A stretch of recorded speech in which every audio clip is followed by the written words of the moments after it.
Neste vídeo, falaremos sobre a verdade por trás do que realmente é o tarô. Existem muitos conceitos errados sobre o tarô e como ele funciona. A maioria das pessoas vê o tarô como uma forma de prever o futuro. E embora ele possa ser usado para fazer previsões, essa não é a verdadeira natureza do que o tarô realmente é e para que ele se destina. O tarô é uma forma de adivinhação. E para entendê-lo, precisamos entender o que realmente é a adivinhação. A adivinhação é uma forma de obter insights sobre uma situação ou questão por meio do uso de uma prática oculta. Acredito que o tarô é mais bem usado como uma ferramenta de autodesenvolvimento e uma forma de entender mais sobre si mesmo. A história do tarô é bem interessante. As primeiras cartas de tarô que podemos ver datam de 1400 e, muito provavelmente, não eram usadas para adivinhação naquela época. Eram usadas como cartas de baralho pela elite. O design das cartas, no entanto, era profundamente simbólico e contava uma grande história de mistérios. A história que é contada é a maior história já contada porque é a única história que já foi contada. É uma história com uma exposição, uma montanha para escalar, um desafio para superar, uma história de autodescoberta, conflito inesperado, tragédia e vitória, e uma resolução. Vamos dar uma olhada na estrutura do tarô. Temos os arcanos maiores, os arcanos menores e as cartas da corte. A palavra arcano significa segredo. Portanto, temos os segredos maiores e os segredos menores. É importante notar que cada carta do tarô representa você ou sua alma. Ela representa onde você está em sua jornada. Se você estiver usando cartas de tarô como adivinhação e tirar uma carta inesperada e que não pareça se encaixar na pergunta que você fez, esta é uma oportunidade de aprender algo sobre a carta e sobre sua situação.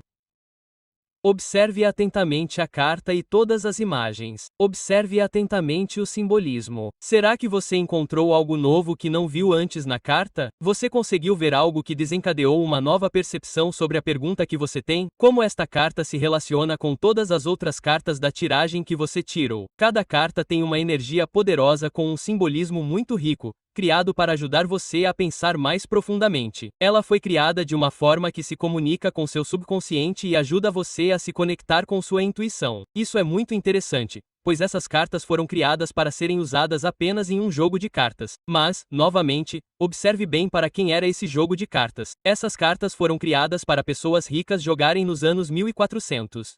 As pessoas para as quais essas cartas foram feitas provavelmente estavam envolvidas nos mistérios das sociedades secretas.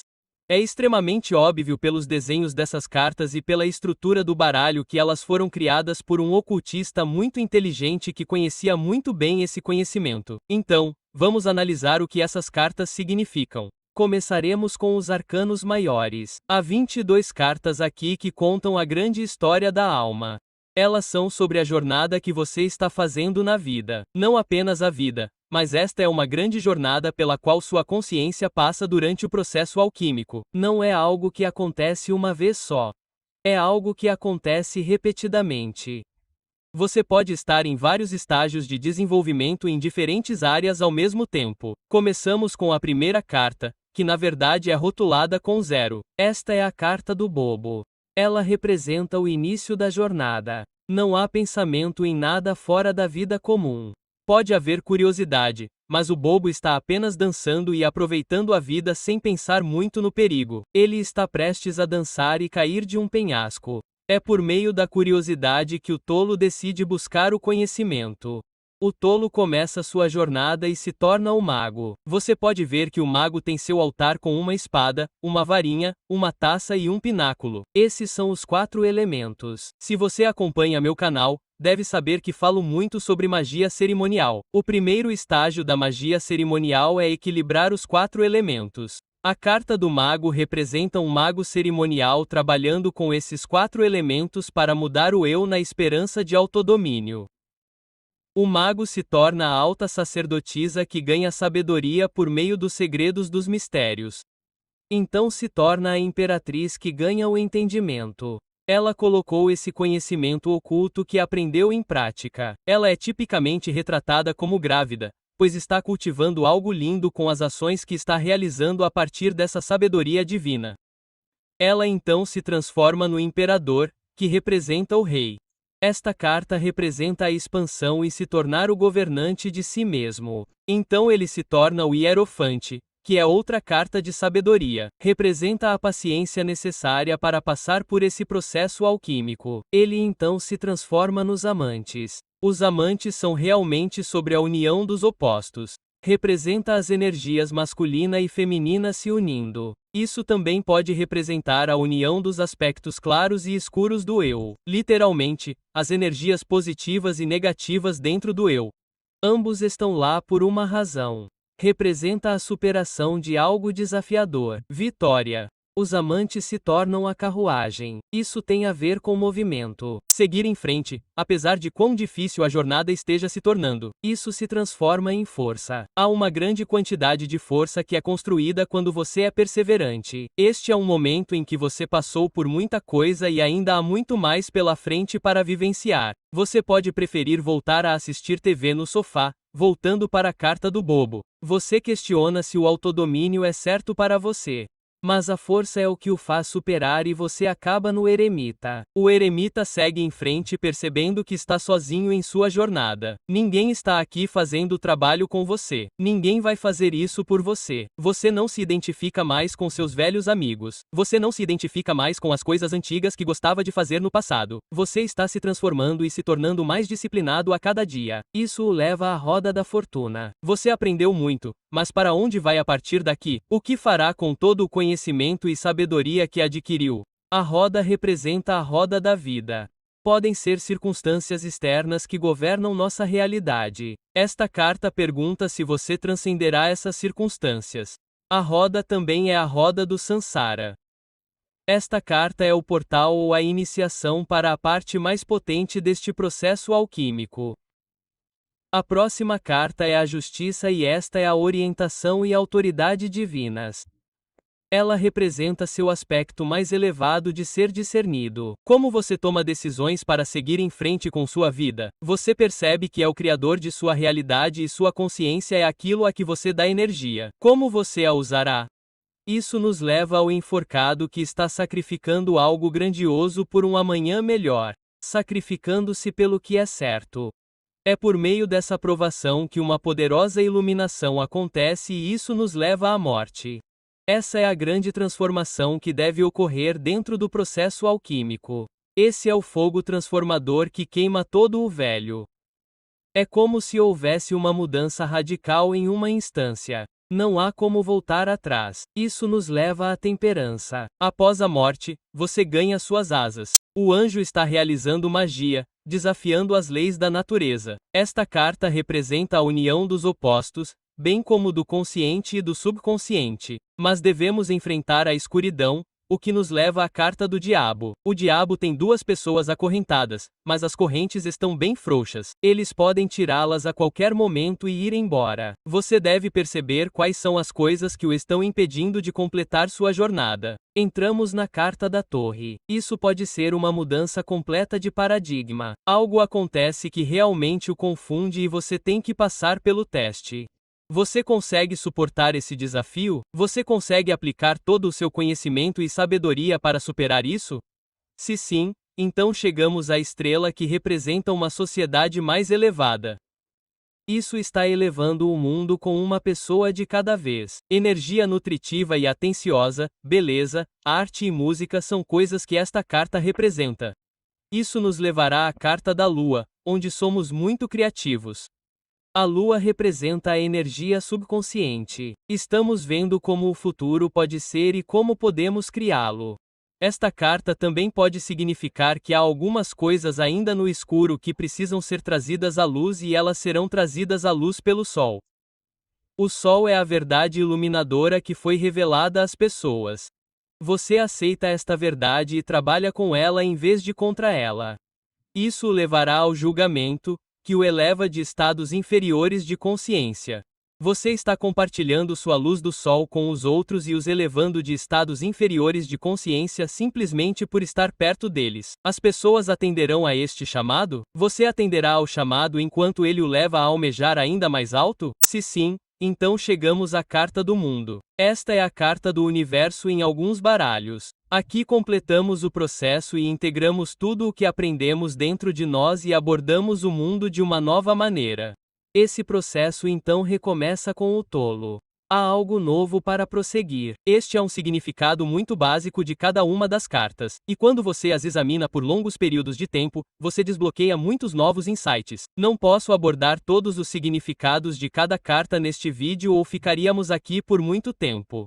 Saiba que as cartas dos arcanos maiores são os maiores segredos que você descobre ao longo de sua jornada mágica.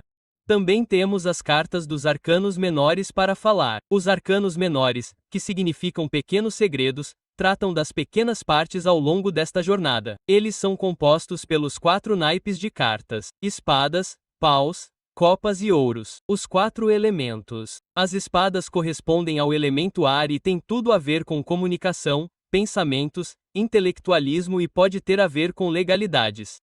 Os paus correspondem ao fogo, e tem tudo a ver com criatividade, motivação, energia, luxúria e paixão. As copas correspondem à água, e todas elas têm a ver com emoções, intuição, fluxo, mudança, amor e relacionamentos. Os pentáculos correspondem à terra, e essas cartas têm a ver com o corpo físico, saúde, finanças, senso de trabalho e manifestação.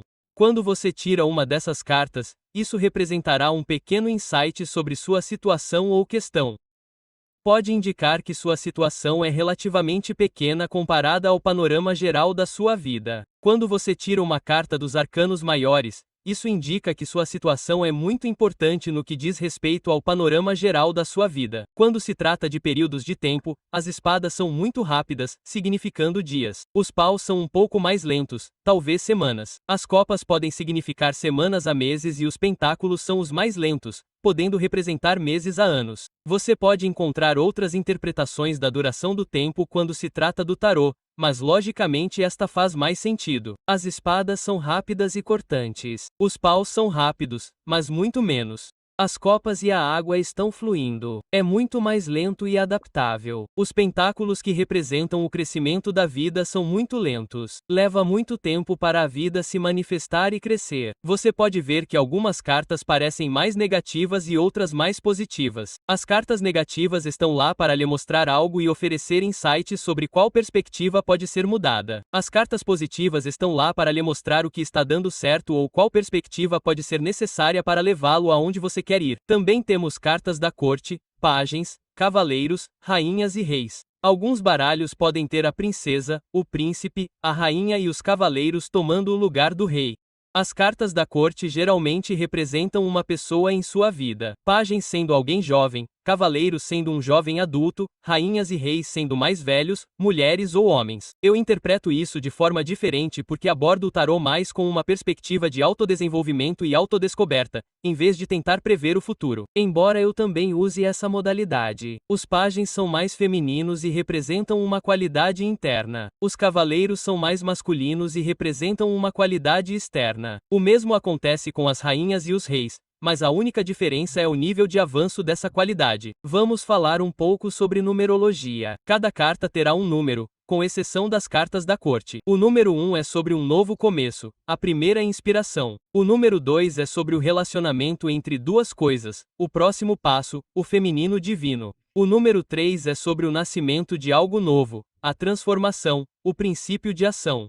O número 4 é sobre a fundação e pode corresponder aos 4 elementos. O número 5 geralmente é a carta difícil do tarô. Normalmente, as cartas têm algo que parece bem devastador nelas. Mas o número 5 é sobre os 5 sentidos, a realidade física, e às vezes isso pode ser difícil. É como um período de provação. O número 6 geralmente é sobre a união dos opostos e pode representar algo se manifestando para revelar o panorama geral. O número 7 pode ter uma qualidade sonhadora e imaginativa. O número 8, assim como o número 4, pode ter uma qualidade fundamental, mas, como é duplicado, pode solidificar ainda mais a fundação.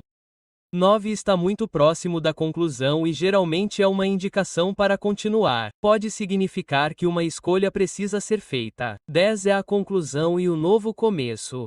Esta é uma abordagem extremamente básica e elementar para ler as cartas de tarô, mas pode ajudar se você estiver apenas começando. A melhor maneira de obter uma compreensão mais profunda das cartas é relacioná-las à árvore da vida cabalística. Eu falo sobre Cabala na maioria dos meus vídeos. Se você não sabe, Cabala é uma forma antiga de misticismo judaico e é muito profunda. Ela fala muito sobre a criação do universo e como o universo funciona. Ela descreve este diagrama chamado Árvore da Vida, que representa como Deus se manifesta na realidade. Nós temos a árvore da vida dentro de nós, e tudo o que criamos contém esta árvore. Assim como acima, abaixo, somos feitos à imagem do nosso Criador. Em praticamente qualquer tradição oculta, você encontrará aspectos da Cabala sendo usados. Isso ocorre porque a Cabala é profundamente profunda e sagrada. A sabedoria da Cabala é uma das coisas mais poderosas neste planeta para se entender. Usamos muito a Cabala na magia. Desde invocar esferas na árvore da vida, utilizar geometria, vibrar nomes hebraicos de Deus até estudar e praticar a sabedoria dentro da tradição.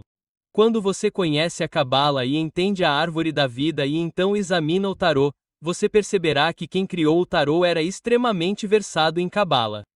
Para obter o entendimento mais profundo do tarô, seria uma ótima ideia sobrepor as cartas na árvore da vida. Examine a relação das cartas com a árvore. Como uma leva à próxima. Não apenas cada carta parece corresponder a uma esfera na árvore da vida, mas as cartas também correspondem a um caminho na árvore da vida. Aprender isso expandirá seu conhecimento do tarô 10 vezes mais. É aqui que você entende por que há 10 cartas de cada naipe. Há 10 esferas na árvore. Há uma esfera oculta chamada da que significa conhecimento. Seria uma blasfêmia na Cabala dizer que há 11 esferas na árvore. Date é uma esfera oculta. Mas repare como existem 22 cartas dos arcanos maiores. Você pode sobrepor as 11 primeiras na árvore, incluindo Date, e então pode colocar as 11 seguintes na árvore e ver as relações entre as cartas e as esferas na árvore. Estou planejando montar um curso de tarô porque quero compartilhar a sabedoria do tarô e mostrar àqueles que estão interessados como realmente ler essas cartas. Isso envolverá a história das cartas, numerologia e a relação com a árvore da vida. Deixe um comentário se estiver interessado neste curso. Acredito que todos podem se beneficiar ao entender o tarô e isso o ajudará a se entender. Espero que você tenha aprendido algo novo com este vídeo. Se sim, clique no botão curtir, deixe um comentário e inscreva-se para mais conteúdo. Muito obrigado por assistir. Até a próxima.